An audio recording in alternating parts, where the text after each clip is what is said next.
The Big 12 has messed up with its scheduling in 2024. Who better to talk about that with than Drake Toll, the host of Locked On Big 12 on YouTube and wherever you get your podcasts Monday through Friday, just like this very show. Drake, I am puzzled because I was looking for rivalry week on the Big 12 schedule this year because I look for that in every conference. I also look for who's got a favorable schedule here and there. We might touch on Colorado later. I think they're a really good bet at over 4.5 wins. But what's the Big 12 thinking? It's a scared move. It's a scared move. You're going to see people justify this by saying that the Big 12 has moved its marquee matchups around and tried to sprinkle them throughout the season. You'll get a BYU playing Utah, which I think is the biggest game in the Big 12 this season, biggest rivalry at least, on November 9th. And the reason the Big 12 is doing this is to try to keep things away from rivalry weekend, from Auburn, Alabama, from the game. But instead, we get TCU and Cincinnati. And to me, this delegitimizes what the Big 12 gives you as a product. It is settling to say, okay, we know that the SEC is so much bigger, that's so much better. The Big 10 is so much bigger, so much better. If the reasoning is to stay away from the big games, well, then you're just saying, we're not good enough. You're laying down, you're falling on your own sword and saying we can't compete, so we're not going to attempt to. I believe that the right number of eyes on rivalry weekend could be on BYU and Utah if that game is even on a Friday where a lot of these marquee matchups are played. I don't think that having the lone rivalry, Spencer, here's what ticks me off the most. The only rivalry that weekend is Arizona State, which in the Big 12, classic Big 12 rivalry if I've ever heard one, Drake. They have one maybe 6 win between them in history. I would rather Iowa State and Kansas State. They probably hate each other on a larger scale than Arizona State. And that's the rivalry that we put out there. That might be the joke of the cherry on top of the joke of the sundae of what the Big 12 decided to do in scheduling. Look, it's easy. And you could have had more protected rivalries or pods or something strategic, but it just feels like the Big 12 keeps whiffing when it comes to the football schedule. Which is strange because they do basketball so well. Every time I tune into basketball, it's the deepest basketball conference in the country. It seems like they're churning out top 25 matchups every week. Now, they have a very strong conference, I think stronger comparatively than what they've got in the football sphere, and that helps. But it is difficult, right? You lose Red River, you lose Bedlam. Those are big, nationally relevant rivalries, and it's tough to go in that direction. But I do think they need to consider, what is our marquee game? Every conference has one, okay? In the Big Ten, no matter which teams come in and out, Ohio State, Michigan, that's your flagship game. Everybody's going to watch that. The SEC has now got Red River. That's what it was in the Big 12. I don't think the Pac-12 really had one. I think they had a couple, Oregon, Washington, Oregon, USC, maybe little USC, UCLA in there, but none of those were on the same level. And guess what? The Pac-12 is not here anymore. The ACC, Florida State, Clemson, must-watch television. Everybody knows it. Big brands, big game. I think the Big 12 is still working to define itself in that sense. You can only do that when you have big brands and really good, successful programs, which leads me into the next point I wanted to hit with you here, which is, go ahead. I want to touch, Spencer, on your Clemson Florida State take, which I really like that you mentioned that. 15 years ago, nobody cared about that. When Clemson and Florida State were playing, this wasn't a thing. Nobody cared. What created that was consistent winning on the part of Clemson, even more so than Florida State, considering their tumultuous last decade. So when one of those two teams was really good and the other was a powerful brand, that created must-see TV. To me, it shows good rivalries can be crafted over the course of time, over the course of 10 years of legitimate success from one party. Clemson wasn't a power in college football. If Kansas State develops into a Clemson type by 2035, that's a big if. But in that scenario, if they've got somebody built into their schedule they play every year, then we can begin to craft those rivalries in the Big 12. Instead, Brett Yormark balks on that. I think it's for the worse. I think Utah is such a steady, consistent program, and they're going to be at or near the top of the conference every year, especially this season. They're my favorite to win the Big 12 right now, and I wanted to get into this with you because I believe we have differing opinions here. It is my contention the Big 12 is a one-bid league in 2024. I think that over time, that can change, but right now, I think if it comes down to this team's resume and that team's resume and an at-large berth here or there, I don't see the Big 12 team that's going to get the benefit of the doubt from the committee. And this is still going to happen, right? Everyone talks about the playoffs. It's going to be so much better. Teams will actually have access. We're going to have the same debates about 9-3 SEC teams, 11-1 G5 teams, or 11-2 Big 12 or all this sort of stuff. These debates are still going to go on, and I think brand power does, in fact, matter in those particular debates. I think the Big 12 is going to get their conference champion in no matter what. I don't have any reservations about that whatsoever. But after that, I don't see how they get a second team in. Do you?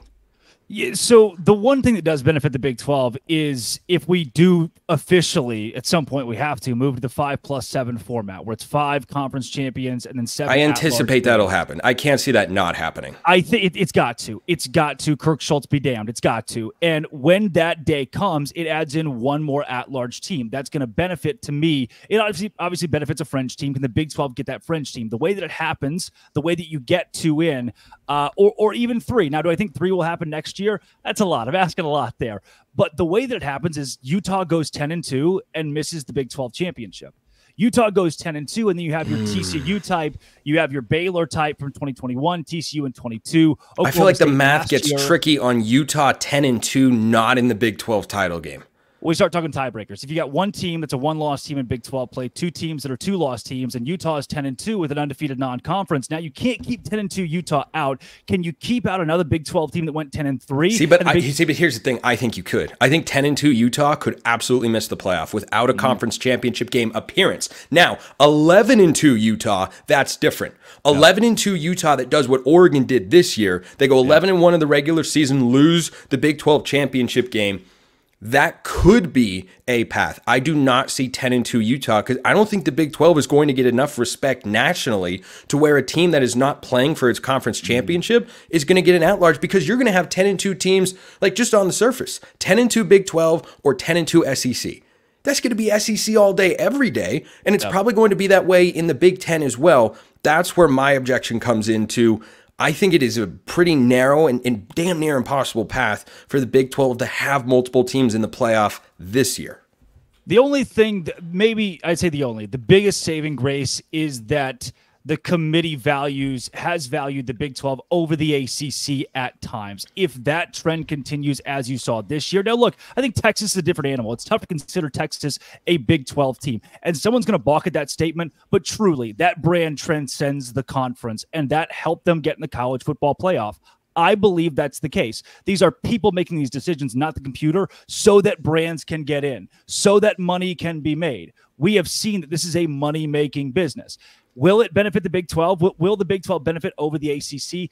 I can't guarantee it, but I do see a realm in which, again, your conference champion gets in as a lock in the new format. What if that's a team that came in at 9-3? We see 9-3 teams in the Big 12 championship. They win it. They go 10-3. The loser falls to 11-2, or even at 11-2. That's where I think it gets. That's where I think it gets dicey. That's where 11. That's where your non-conference can come into play, right? Yeah, and then you're getting to, well, which team is sitting there at 11-2, losing to a 9-3 team in the Big 12 championship game? Who are your quality wins against? Because I feel like the SEC is going to get the advantage there, and I think the Big 10 would have the advantage there. The ACC is closer to equal footing. I think the ACC has got stronger horses at the top. I think once you get to the middle, especially now that Jeff Hafley's gone from Boston College, I take the Big 12 there. I think there are a lot of really, really good teams in the middle. I just don't know if there are going to be enough dominant teams that could win 10-11 regular season games. I think you could go through this Big 12 schedule and have a battle of 9-3 teams. And the thing is, we say that all the time. We say that so often, and then you have your TCUs, you have your Baylors, you have your Oklahoma State every 3 years where you go, and this on paper is probably a 7-5 squad, but the way the schedule falls, they just, somebody like a Texas Tech this year might go 11-1. You look up and you say, do they deserve to be 11-1? I don't know, but they are. And in a situation like that, a la TCU getting in, it's tough to keep that team out. Same as how Cincinnati got in from the AAC. It's just tough to keep that team out sometimes. It can be, for sure. You mentioned Texas Tech real quick. They got a scheduling break in the offseason because Oregon wants to keep the game against Oregon State going. So Texas Tech plays at Washington State instead of at Oregon.